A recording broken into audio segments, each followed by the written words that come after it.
Professor, in our previous session, you explained the competitive advantage and competitive disadvantage. Could you now please explain absolute advantage and comparative advantage? Sure, in today's class, I will explain the absolute advantage and comparative advantage. While competitive advantage and competitive disadvantage are used to analyze individual companies, absolute advantage and comparative advantage are used to analyze specific industries or countries.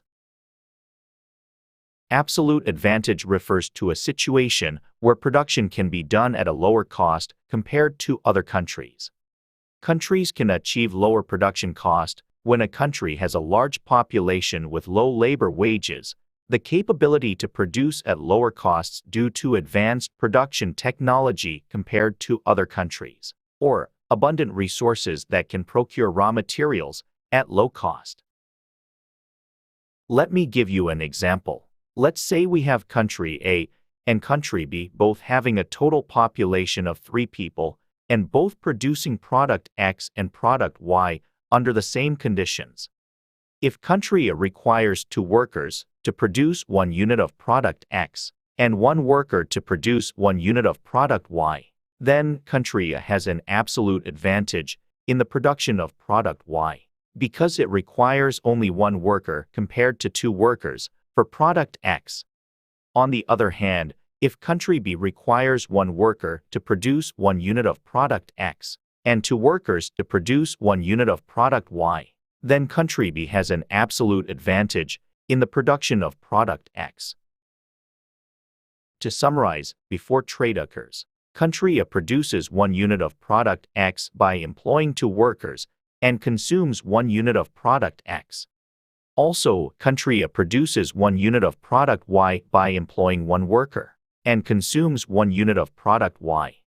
Therefore, country A has an absolute advantage in the production of product Y. Meanwhile, country B consumes 1 unit of product X by employing 1 worker to produce X and consumes 1 unit of product Y by employing 2 workers to produce Y. Therefore, country B has an absolute advantage in the production of product X.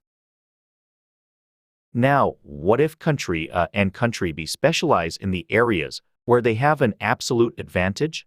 The production quantities of each country will change. For example, country A can reallocate the 2 workers who participated in the production of X to produce product Y.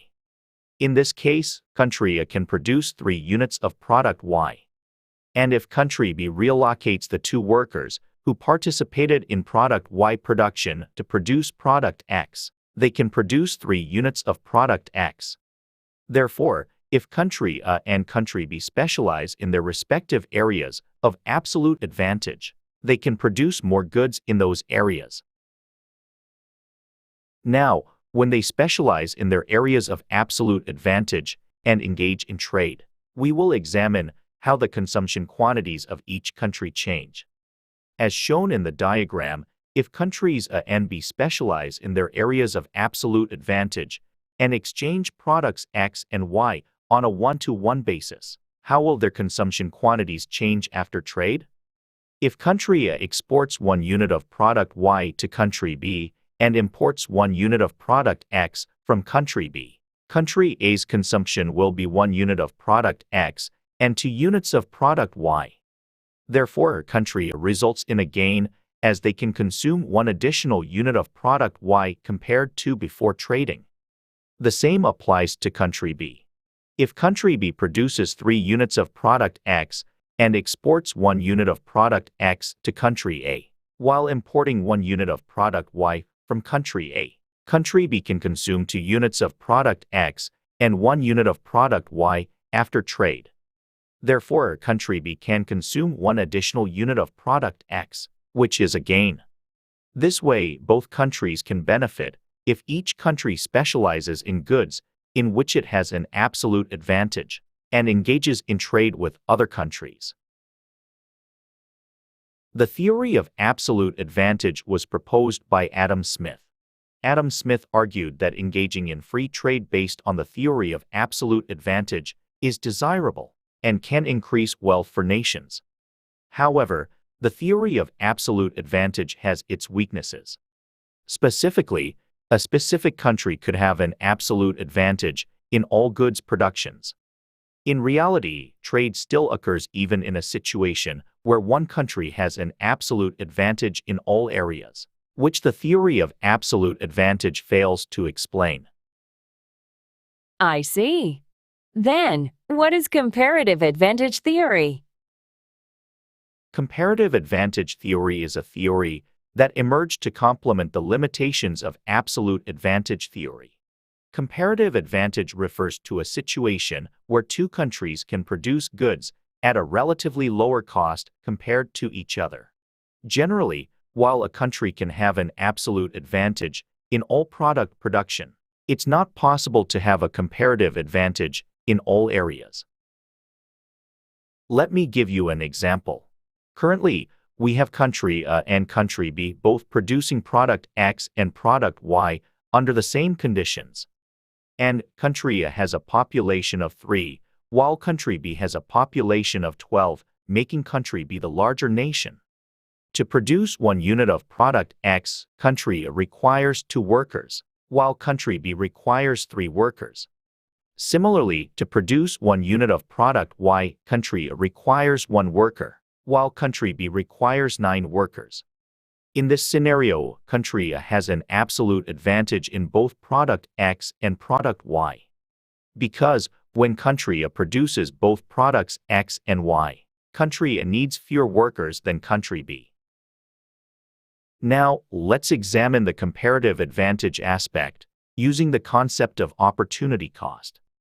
Opportunity cost refers to the cost that forgoes something else to gain the opportunity of specific one.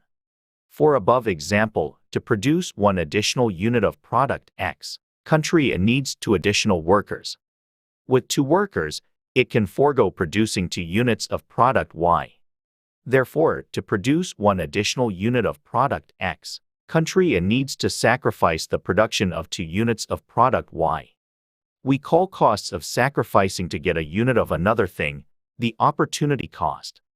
Hence, the opportunity cost of product X is 2 for country A. On the other hand, to produce 1 additional unit of product Y, country A needs 1 worker.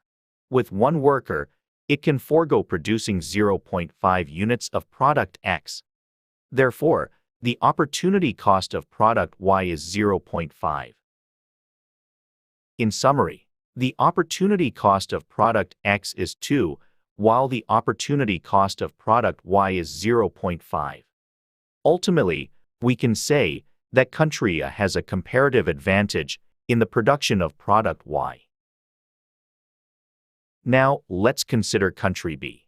To produce 1 additional unit of product X, country B requires 3 workers. With 3 workers, it can forego producing 0.3 units of product Y.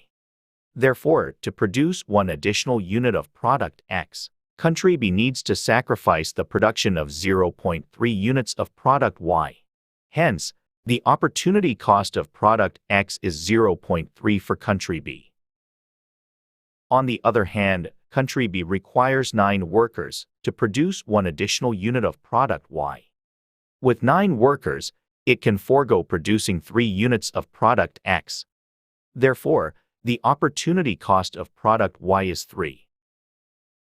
The opportunity cost of product X is 0.3, while the opportunity cost of product Y is 3. Ultimately, we can say that country B has a comparative advantage in the production of product X. In summary, country A has an absolute advantage in the production of both product X and product Y.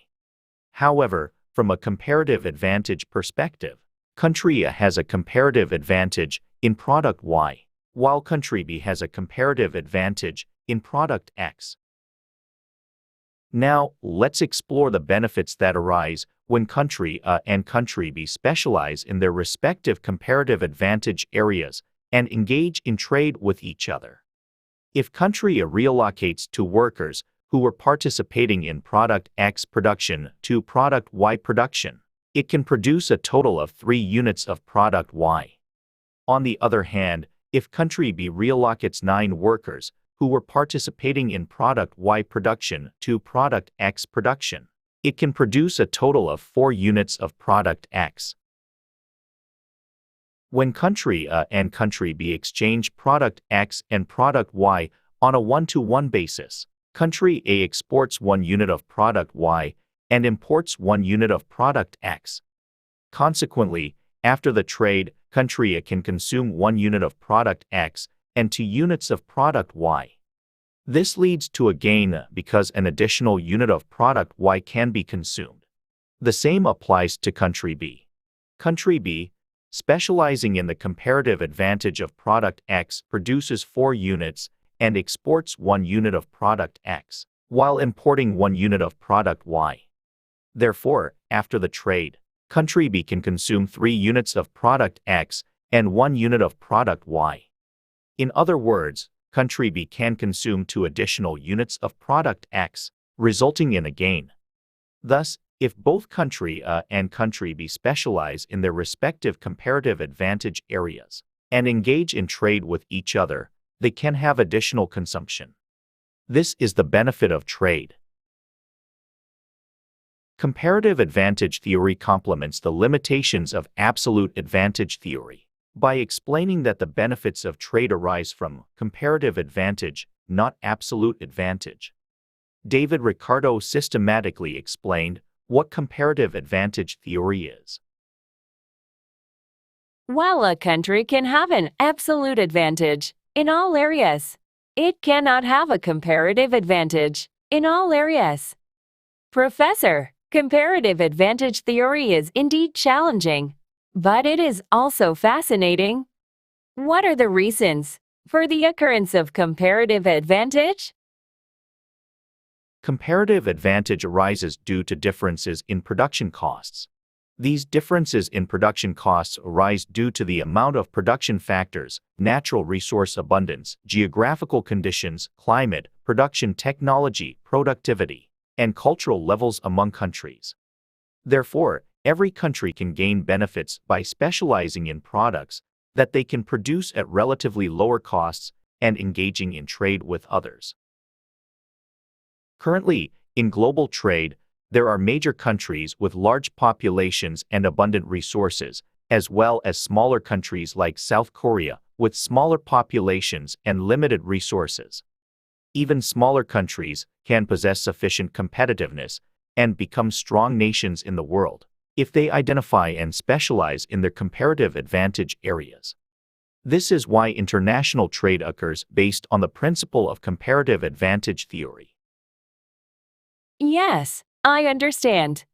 I also believe if I can identify and specialize in a comparative advantage area where I am stronger than others, I can possess competitiveness. Thank you very much for today's explanation.